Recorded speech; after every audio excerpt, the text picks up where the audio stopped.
On vous entend. Parfait. Donc, merci beaucoup. Donc, je vais vous présenter le montage qu'on a pu faire sur le sein du CHU de Nancy.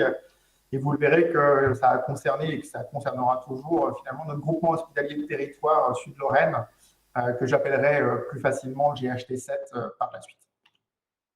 Alors finalement, bon, la Covid est passée par là, mais avant la Covid, on avait déjà eu des débuts de réflexion. Alors déjà en interne sur la gouvernance de l'hygiène hospitalière au sein de notre établissement, qui avait abouti à la fin 2019, tout début 2020, à la suppression de notre comité de lutte contre les infections associées aux soins, et vraiment une nouvelle réorganisation en termes de fonctionnement. Et durant cette réunion et cette réflexion de la gouvernance, eh ben, plusieurs réflexions ont émergé sur le besoin potentiellement d'une territorialisation de l'activité d'hygiène. Je reviendrai dessus. Alors pourquoi on a eu cette réflexion? Bah, finalement, pour beaucoup, entre guillemets, ça s'intégrait très bien dans les plans qui étaient prévus au sein du GHT7, donc pour le plan médical partagé. Vous voyez, favoriser l'exercice territorial avec le développement des compétences communes des équipes médicales et paramédicales au niveau du territoire. On trouvait que l'hygiène s'inscrivait parfaitement bien dans dans ce point-là, pardon. Et pour le projet de soins partagé, pareil, il y avait la même volonté d'harmoniser les pratiques et de promouvoir le développement de bonnes pratiques au sein de notre groupement hospitalier de territoire. Donc, on a mené, durant, on va dire, le premier mois ou le premier mois et demi de 2020, ces réflexions. Et on était arrivé en se disant qu'il y avait trois piliers qui pourraient être intéressants autour de cette territorialisation. Le premier pilier qui était de structurer, de créer un réseau au sein des GHT et de notre GHT, GHT7, pour que les équipes d'hygiène communiquent entre elles, pour voir comment on pouvait mutualiser et harmoniser les pratiques comme ça a été dit. Le deuxième axe qui avait émergé, c'était de voir si on ne pouvait pas construire une dynamique de réseau avec les différents partenaires de ville, alors à la fois, on va dire, le monde libéral, mais également le monde médico-social. Et le troisième axe, c'est un axe qui se développe beaucoup actuellement dans les hôpitaux, c'était est-ce qu'il y avait une place dans cette dynamique territoriale pour une infirmière en pratique avancée en prévention et contrôle de l'infection. Donc voilà, donc des débuts de réflexion, mais on n'a pas pu aller plus loin parce que, comme pour vous, la Covid est arrivée assez vite avec des premières réflexions courant février pour se préparer à la potentielle arrivée et puis malheureusement son arrivée dans les structures. Donc suite à ça, il y a eu quand même eu des choses et malheureusement, on a été saisi, on va dire à deux reprises, justement sur ce projet entre guillemets de territorialisation donc, par l'ARS et le conseil départemental 54. La première fois pour accompagner sur le terrain une EHPAD en difficulté, donc sur le territoire du GHT7. Et le 10 avril, nous avons reçu une saisie conjointe de l'ARS, du conseil départemental et de la préfecture, cette fois-ci pour organiser une mission de soutien et d'accompagnement des EHPAD, des résidences autonomie et des résidences d'accueil des personnes handicapées sur l'ensemble du département 54, en lien naturellement avec l'équipe mobile de dépistage qui existait sur le CHRU de Nancy à ce moment-là, et également, je reviendrai dessus, avec l'équipe mobile de gériatrie du CHRU de Nancy. Donc, par rapport à cette saisie, alors, on a dû aller assez vite, on nous a demandé de faire très très rapidement cet accompagnement et ce diagnostic. Probablement un diagnostic qui arrive peut-être un peu tardivement par rapport à la première vague, mais on a tous malheureusement été pris de court. Donc, on a essayé de coordonner au mieux, Madame Colombo et moi-même, ce déploiement pour essayer de diagnostiquer, en tout cas pour essayer d'avoir une vue le plus rapidement possible des structures où il y avait des problèmes et voir comment on pouvait aider les différentes entités qui participaient à gérer, entre guillemets, cela. Pour cette mission, on a créé 8 équipes mobiles d'hygiène et de sécurité qui associaient pour chacune donc, un personnel venant du CHU, préférentiellement ayant une formation en hygiène hospitalière, c'était la majorité des personnes, une personne du conseil départemental 54 et un pompier, un personnel du SDIS. Voilà. Donc ces équipes, entre guillemets, donc ces 8 équipes, allaient visiter les différentes structures. Vous voyez, sur une quinzaine de jours, on a visité 66 EHPAD, 26 structures accueillant des personnes handicapées et 12 résidences autonomes. Donc, ça avait été ciblé, hein, on n'a pas décidé des structures, les gens étaient libres de nous accueillir ou pas, ça s'est plutôt bien passé.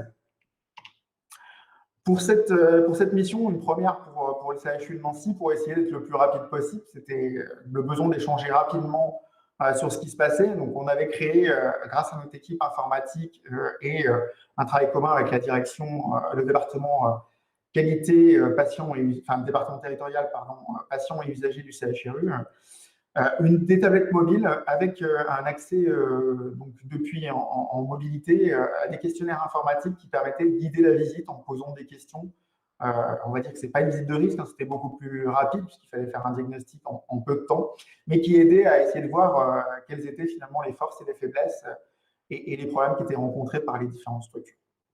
Donc, à la fin de la visite, il y avait un petit bilan qui était fait avec l'équipe en premier point, avec des points forts, des points faibles.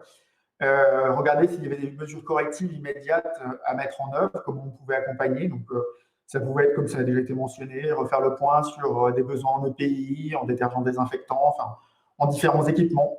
Donc, on a vu comment on pouvait avoir les choses. Ça pouvait être un besoin, cette fois-ci, d'accompagnement de terrain en hygiène, donc un déplacement, cette fois-ci, d'une équipe véritablement experte dans le domaine de l'hygiène pour accompagner de manière plus proche et plus pousser, on va dire, les établissements qui l'auraient nécessité.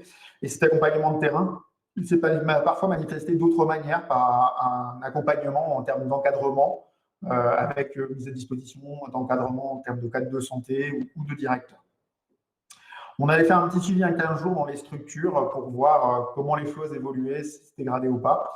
Et après, pour les structures qui le souhaitaient, elles avaient accès, puisque pour répondre à la crise, notre équipe d'hygiène au CHU de Nancy avait une astreinte téléphonique 7 jours sur 7, 24/24. Et donc, les structures qui le souhaitaient pouvaient bénéficier de ce suivi, en tout cas des réponses à l'astreinte téléphonique. Donc, il se faisait, du coup, comme je vous l'ai dit, en lien avec l'équipe mobile de gériatrie ou de dépistage pour voir et coordonner les besoins entre chacune de ces équipes. Alors, finalement, tout ça a abouti quand les choses se sont calmées, on va dire à partir du mois de mai, entre les deux, et finalement à reprendre ce projet qui avait été imaginé en début d'année, qui était de créer en fait ce département territorial d'hygiène et de prévention du risque infectieux, donc sur l'ensemble du territoire du GHT7. Alors en plus, par rapport aux bénéfices qu'on a vus et aux synergies qui y existaient avec, on va dire, le département qualité du CHU, et donc le département territorial patient usager, il a été décidé que ce département territorial d'hygiène serait intégré au sein de ce département territorial patient usager. Et à ce moment-là, alors on l'a fait, hein, et on l'a fait jusqu'à la fin de l'année 2020, et une équipe mobile était à disposition, si besoin, en fonction des différentes saisies qu'on pouvait avoir de l'ARS ou des différents établissements. Donc, cette structuration avec la mise à disposition de personnel pour l'équipe, sur une équipe mobile a été maintenue jusqu'à la fin de l'année 2020 pour les structures qui le demandaient. Donc, ça a été de l'astreinte téléphonique pour ceux qui le souhaitaient, des interventions sur site pour du bilan, de l'accompagnement ou, et ça a été le cas régulièrement, pour des informations ou des formations sur site. Et comme je l'ai dit, on a toujours continué, et ça continue encore aujourd'hui, ce travail collaboratif entre les différentes équipes mobiles du CHRU, qui sont les équipes mobiles de gériatrie ou de dépistage. Donc, on a pu accompagner beaucoup d'établissements sur le territoire qui est autour du CHRU de Nancy. Alors, tout ça, finalement, ça demande quand même beaucoup de ressources. C'est pour ça que pour le moment, on n'a pas continué, et je reviendrai dessus. Mais donc, pour le moment, on s'est plutôt recentré, parce qu'au sein du GHT, il y a déjà beaucoup de problématiques liées encore à la Covid actuellement. Donc, on s'est plutôt recentré sur les travaux à mener pour créer ce département et finalement l'ancrer dans les pratiques. Et on travaille notamment aujourd'hui avec les établissements qui sont en direction commune sur notre GHT pour essayer de mettre en œuvre du coup, ces différents objectifs. Donc après, le but, ce sera de déployer ce département territorial, donc avec une mobilité quand même des gens du CHU si le besoin est, au sein de ce réseau des différents établissements partenaires du GHT7 au cours de l'année 2021. Donc le truc, c'est que ça reste malheureusement pour le moment limité au GHT7.